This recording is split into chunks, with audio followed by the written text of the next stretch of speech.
We will go directly to the next session right now, so I would like to ask Thanos Daflos to come on stage.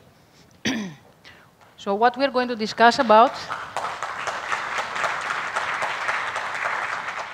Well, for those who were here last year, I'm sure you remember Thanos, where we were having a very interesting discussion for APIs.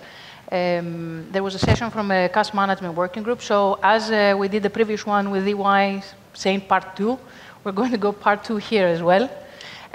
What we're going to try and discuss today is about APIs and next-gen transaction banking services. So instead of talking about theory, we're going to start talking about how these are going to be implemented and from going from theory to practice. Okay. Exactly. I think last year we talked about basically what's was going to happen in the future. Now I think it's a more landed discussion. We have 3 key insights from the progress of next generation transaction banking services at the moment, and also we have a special session from theory, to practice, to reality, to show some real examples of how these technologies have been adopted by the business segments. You want me to start? Yes. Great. So basically, what we're going to cover is 4 sections. The first section is a brief a flashback on what we discussed last year. And the second is about what do businesses say about this. We have 3 very interesting insights on how the treasurers from businesses see these changes. The third section is about some real examples that have been implemented and are now a reality on APIs, especially on APIs and real-time transaction banking services. And the last one is a section on what's coming ahead. So let's go and see what we discussed about last year, okay? Yeah, this is the basic concepts. Yeah. So what is an API? I think it's the simplest explanation we can give on an API, a piece of technology that connects 2 systems together without system 1 knowing how system 2 works. And you're using a lot of APIs in your daily lives too. The weather API, for example, the weather widgets that you see on your phone, or the travel, when you book for holidays, or the price comparison thing that is happening on your laptop or your mobile device is basically through APIs. It immediately connects to hundreds of sources in order to get you the best price available. The login, login with X social network to another, to another service. This is also API based. And now through APIs you can connect to your bank. This is the idea of open banking, basically. And what can you do when you connect to your bank through an API? You do not need to open your e-banking system. You can work on your ERP or your TMS system, and the system can get the answers for you. What's my balance, make a payment, download my statement, things like that are done seamlessly through APIs from your system to the bank system. It's basically an interconnection that it's seamless to the user or the treasurer. And this way is the basis of forecasting. I think you had some very interesting presentations today, also with technology providers that provide forecasting. Basically, what they need to do is that they need to connect to the banking system, get all the information. They also need to connect to the banking system to make the transactions, to execute payments. Mm-hmm. And this way, these systems can also facilitate forecasting. Which I understand Eurobank as a bank have talked with almost all of them regarding connections and connectivity, right? Yes, we talk a lot with partners on that because they need, to connect with the bank to get the data and also to get the services for transaction execution. And this makes the life of the treasury very simple, because the treasury does not need to connect to a ton of systems in order to get the information. The treasury can work on the ERP of the company or the treasury management system of the company and automatically have all this information in a single system. This is truly useful. So the benefits, are very evident. You can optimize your liquidity, you can optimize the data. Your ERP becomes a lot smarter because it has the transactional layer along with the commercial layer. So you have a lot of insights on your business. And also you can automate all the tasks that have to do with payments or receipts because it's system-to-system talking. You don't need to have the user in front of the system. So that was basically what we discussed last year. It was an introduction on the APIs and what's coming ahead. And we had an interesting quiz for you to answer. I think they can do it through the slide, all right? Yes, I think, of course, we can do it. Let's see what you believe. So the question is basically, what do you think is the most useful API? So we go to polls, right? Yeah. Okay. What's the most useful service that you could consume through APIs? A banking service that you could consume through the APIs. So we need your opinion here.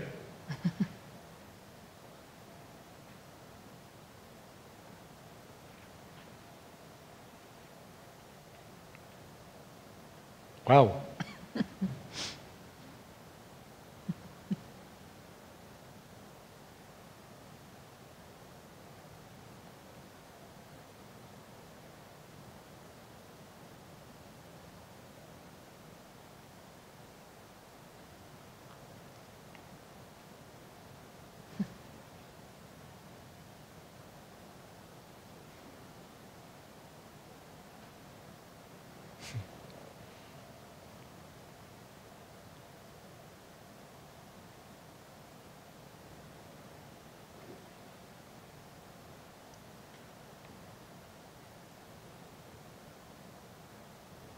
Okay. I think we are okay. Yeah, I think we finished. It's very interesting. Very interesting. Yeah. Yeah. Okay, I take the first three. So it's mass payments, manage accounts through ERP, and get the transaction status. And it's validating IBANs is 6%. Okay, let's take the top three. Mass, manage accounts, and get the transaction status. Let's see what were the answers last year. This is the same poll that we did last year, right? It is the same poll. It's the same poll, exactly. Yeah. So it's good to have the comparison with last year. Sure. Androniki, we have to go into the presentation.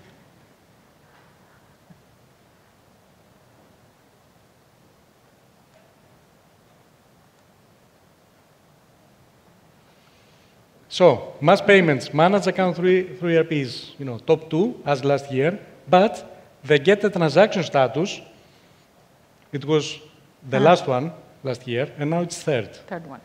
I think this goes along with the insights that we're going to discuss also later that we have. So what happens is basically that businesses are becoming more aware that they can have the real-time aspect of APIs. This is the basic difference. So it's not like just executing or seeing things. I can have also real-time information to my systems. This is the get transaction status. And this is very, very interesting. Now, Mariana, let's go to the insights, right? That yes, we of have, course. So let's see what businesses in general think and what is the perspective that you have found out from your own research with businesses. Now, Eurobank has launched the Digital Academy for Business portal, and we are very honored to be also one of the main sponsors in the Hellenic Association of Treasurers Summit. It is a real pleasure for us, and we think very highly of the association. And the Digital Academy for Business is one of the key pillars, one of the key channels of our bank in order to communicate with the Greek business ecosystem and to get information on what the executives want. So what is Digital Academy? This is basically an online space that covers a lot of topics around the business transformation of the Greek business ecosystem. It has areas, it covers areas about technology, about ESG, e-commerce, a lot of things around the transformation in general of companies, electronic invoicing, for example. And it is a very rich portal in content, but also Digital Academy organizes seminars on these areas. We have more than 3,500 executives registered into Digital Academy portal, and we always listen to the members of the portal of Digital Academy in order to arrange our next workshops and to see what are the areas that are top of mind for executives around the business ecosystem. And what we have seen through 2022 and 2023 is very interesting. First is that the first point is that whatever has to do with digital security, e-commerce, and treasury, advanced techniques and modern tools, next generation tools around treasury, are basically what the members of the Academy want.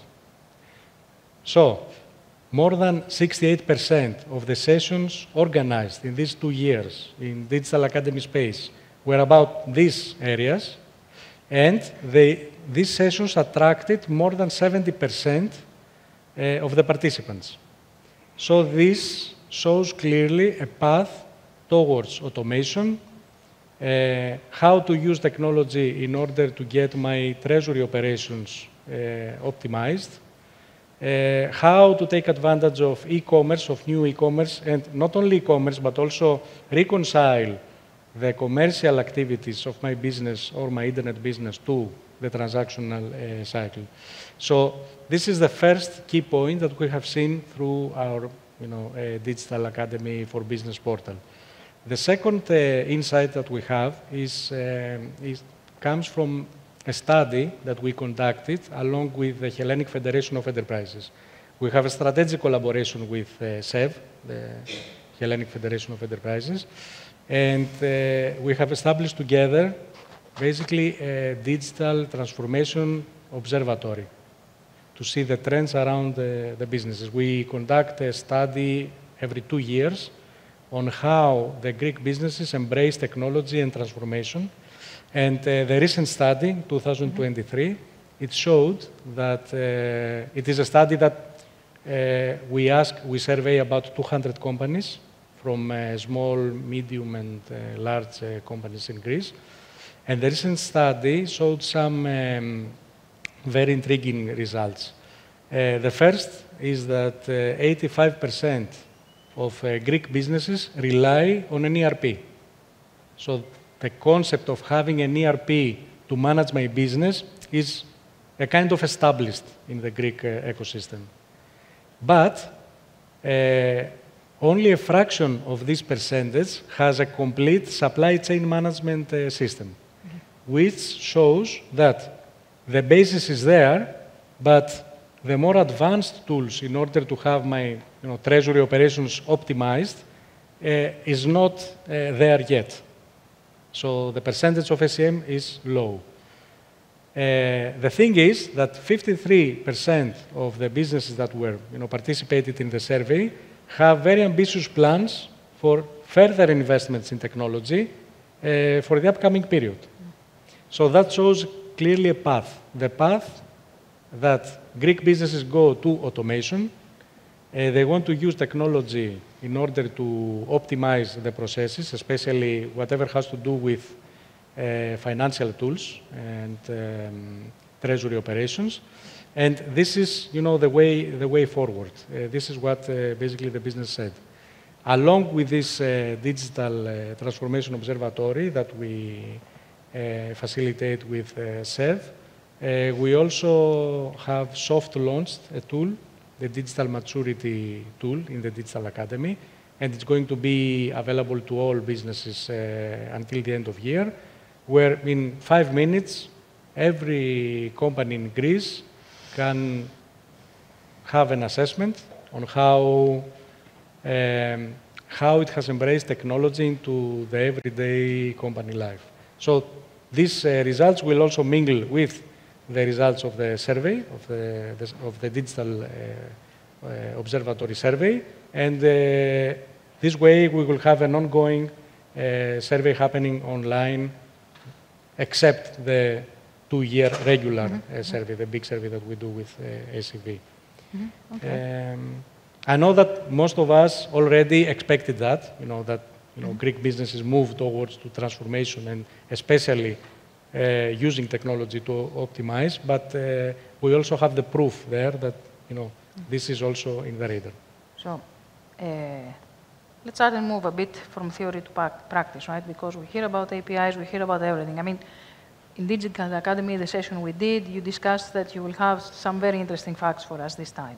So what is your real opinion? I mean, do you believe that it is just a trend, or do you think it's just a hype, right? Are M2M services going to expand in the future, or the trend will just cease after a while, and just disappear? Yeah. So we're going to the real world now. Yes.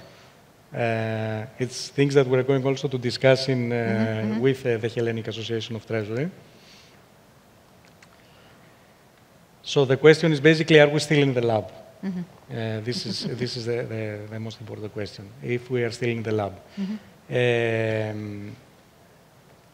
What we already see is that the majority of transactions that are originating from businesses are done through automated channels. My estimate is that transactions originating from machine are already beyond 65% in the Greek market. So this is a fact that we have already established a machine-to-machine concept in everyday business.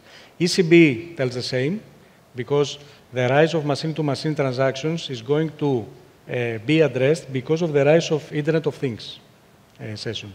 So ECB believes that we're going to have an explosion in machine-to-machine originating transaction, and already the banks have budgeted a large increase in developing APIs for businesses. Approximately more than 10% of the IT budgets currently are, focused on developing APIs. And what we see, we have some specific examples in the real world that some time ago were just theory, but now it's just, now it's reality. Because this is one of the questions I had. Are banks and general financial institutions ready to invest in this area? Because in the past, we remember, they would not invest that much, right? So are they ready, do you believe? Yeah. The IT budgets of the banks right now, a large part of the IT budget goes to developing machine-to-machine services for businesses. Okay. And we already deploy these services in the real world. For example, the first one that I have in the presentation is the FX. I suppose it's a crucial part of the Treasury life to have the FX operation. Some time ago, you used to call, right? You called somebody. I will admit, I still call. So you still call for getting the FX position? Okay. I still call. After the call, which is very convenient, I think it's the most convenient method, to call somebody to fix that for you. After the call, it was the e-banking. The bank says, okay, get in there. We have an EFX system in the e-banking, and you can do it online. You don't need to call somebody. You don't need to call somebody now. It's in the e-banking. And the second part of this, and what is currently done, is that we offer the EFX now as an API. So you don't need to log into your e-banking. You just need your ERP. The ERP or the TMS of the company is connected to the EFX API, and you can have directly the FX operation in your system. And these numbers show that it is real, and also it has a very good penetration. Basically, when you learn that this exists, then you use it.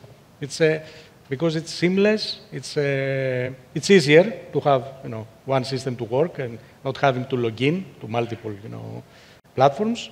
So this is an example of a concept coming from calling the bank to having it directly to your system. Okay, so this is if you have FX transactions. If you don't? Yeah, there are also numerous examples. Let's see another We one. have seen now. This is an example again that an energy company connected to the bank to get the statements of the accounts automatically, and not just the statements of the site accounts or the payments accounts, but they needed also to have the loan facilities there. So the bank developed an extra layer to also provide the loan facilities. Now this company has one screen for all and has one screen in their internal system. It was very easy to do. They just connected to the API portal. They used the services. It was very easy to do things like that. Also, another example that we have seen there, instant collections, a new service on this. So, a very new API. You can call the API not just for payments, but you can also call it for collecting money or having 24/7 payments, instant payments 24/7 from your system, without the need of having files exchanged with the bank and waiting for the files to be executed through a batch process. Anytime in the day, you can call the bank, have the transaction executed. So these are examples of services that are already live, and in this one year, we have already services that are already adopted by Greek companies. And the interesting thing on that is that what was also striking to me as an insight is that these examples are not the regular, are not the standard APIs, are not the standard machine-to-machine service that the bank provides. The businesses came and asked for something specific. For example, the instant collections API was not part of the PSD2 APIs, of the PSD2 standard APIs. It was something beyond. So basically, you're asking the companies to start becoming stakeholders of what you're trying to fix, right? Basically, they are starting themselves to ask the banks to develop custom services that are beyond what the banks had imagined at first. So it's not like that they use the standard payment or account view services that PSD2 provided. The companies ask for value-adding services in order to get their business done. And who drives this from the company, just out of curiosity? The treasurers. The treasurers. The treasurers. With the cooperation of IT or no? Yeah. What, from my experience, the treasurer needs a solution to the problem. For example, the main problem in one of the cases that we have in the slides, in one case was that they needed the instant collection. They needed an easy way to request money and get instant payment. So this was, kind of a new service for us. So the treasurer came with a need. So we designed together what needed to be done in order this to be facilitated. Or, the payments around the clock. Payments without having a user log into e-banking 24/7, whatever hour of the day, instant payment.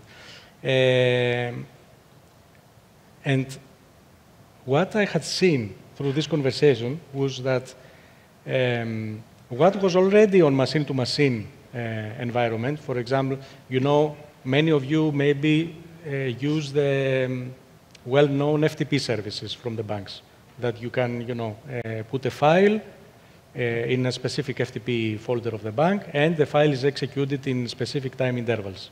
The batch process for executing mass payments. This works. Okay, and basically it works well. So the treasurers did not came to the bank to substitute this kind of service because this already works. What they came and asked was something beyond. Okay. So yes, I need mass payments, but I need also to do it on hours that the batch process does not work. So I need to do it during the night or instantly. Or I need to get money. Or I need to view my loans. So this is kind of... so what we see is that businesses ask for beyond the traditional transaction banking services to be facilitated, and these services are already out there. Okay. So, but you're working, say, you don't work with one bank in Greece. In Greece, I think most of the large corporates work with like 2, 3, 4 banks, right? So what do you do here? Do you have like an API with each single bank? Do you, how do you work with this? Still, they need to connect with each bank. Okay. There are aggregators, okay? You know, in the year that passed, there are some aggregating service, but I think that we will see something like that during 2024 to be more widely available. There are tech companies that provide this kind of services to aggregate all banks, but it's not the standard at the moment. Okay. Usually what we see is that each company, you know, connects to the bank that collaborates with this. And again, this is, you know, something that we always say, it's about synergies. So APIs give a very sizable flexibility.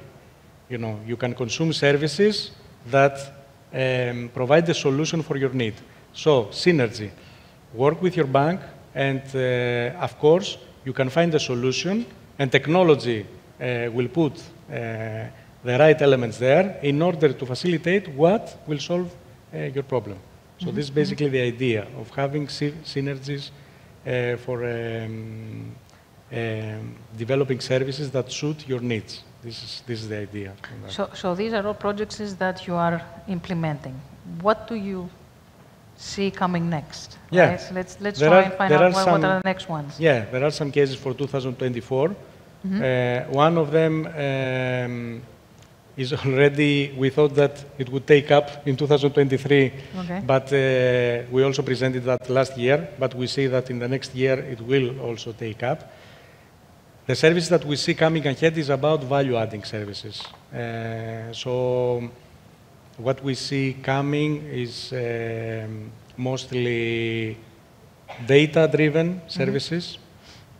You know, the account owner, let's say, verification, the IBAN validation, these kind of things that are not so transactional, but mostly value-adding in the sense of data. We will see a lot of data management through APIs with the bank. You know, the second thing that we will see coming up is more APIs and machine-to-machine on financial, on finance solutions. Loans, for example, trade finance, open finance. This kind of concepts will be very deep into the upcoming projects that we will see. Mostly value adding and, you know, open finance, and also data. PSD3 will also play an important role on the APIs that we will see ahead. But this is basically what, you know, we're going to see. We have some examples here. The easy registration that we talked about also last year. It's something that we think that it will take up. The Open Finance Initiative and a lot about data. We will see a lot of things coming ahead on APIs, on data. What happens is that basically now that the banks have developed the main services regarding the account management and, you know, payment services, very advanced payment services, bill payment services. So now the next wave of banking solutions is going to, you know, to rise up on the machine-to-machine level, and this is what we are already working on, defining, on seeing the opportunities of that ahead.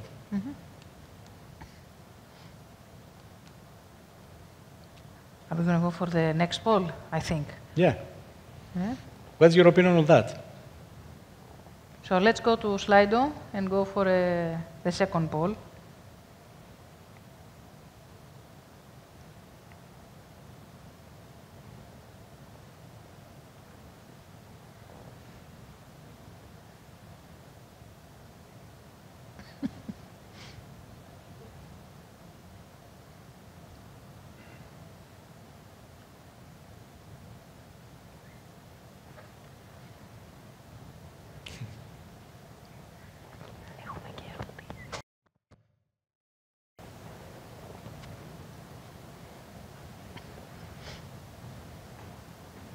I think we should move again to slide 1, right?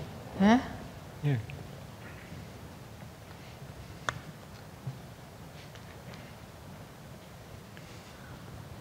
Again, this is a poll from last year, the same. So The exact same one, right? yeah. So we need to see how this evolved. So let's go to the presentation and see what happened, because...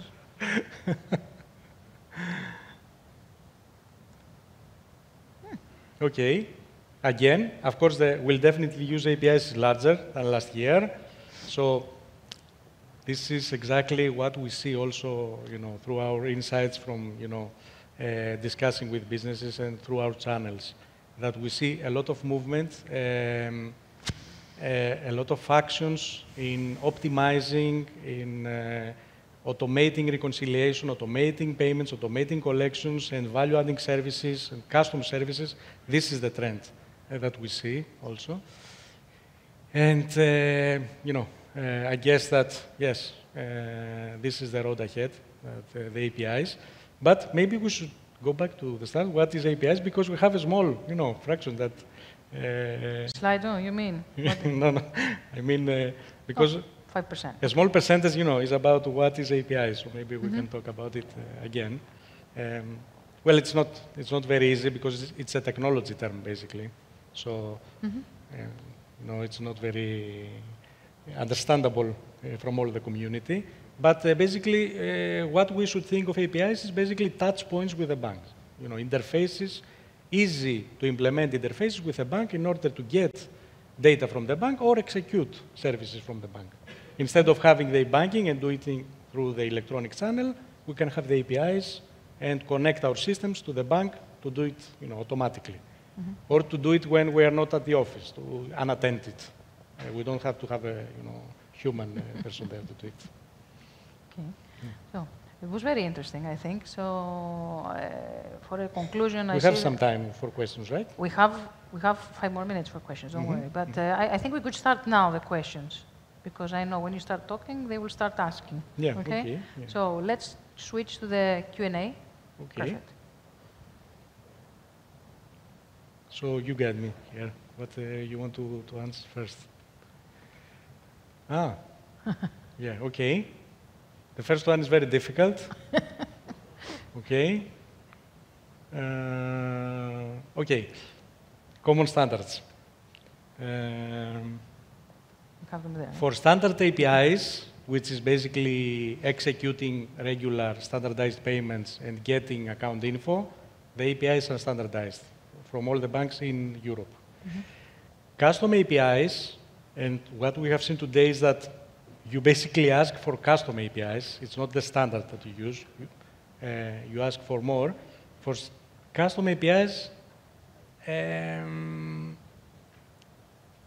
it's not 100% standardized. It's between you and the bank. So when you develop this value-adding service, it's kind of,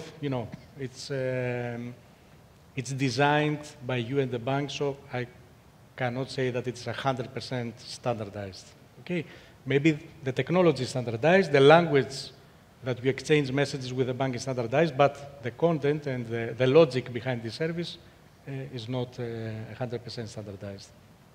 Now, I think the second one, API Swift connectivity. Well, there are different services. API is more real-time. An easy question for a treasurer to answer if he or she needs APIs is, do I need something to be real-time. This is basically, if you need real-time collection, real-time info, real-time payment, real-time whatever, then APIs is what you should do. Swift is like, exchanging files.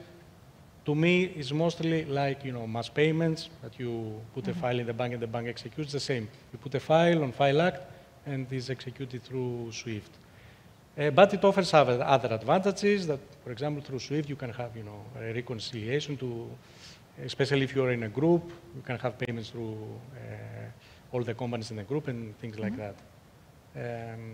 So API is mostly real-time things that we need to do. I saw something about instant, right? Yes, instant payments. Yeah. Yes. Yeah. Instant payments executed through APIs are executed the same way that you do them on e-banking. So yes, instant payments work on non-working hours. It's, it's facilitated in under 10 seconds. And the same is with APIs and are interbank. The last one, I think it's interesting. Manos, I like the question. It's, where do we stand regarding API aggregators in international banks? I think I wouldn't say 0.0, but let's say 0.1. Something like that. It's, yeah. So, some Sorry? Okay, yes. I was just about to say that there are some aggregators in EU that offer this kind of services with many international banks. But,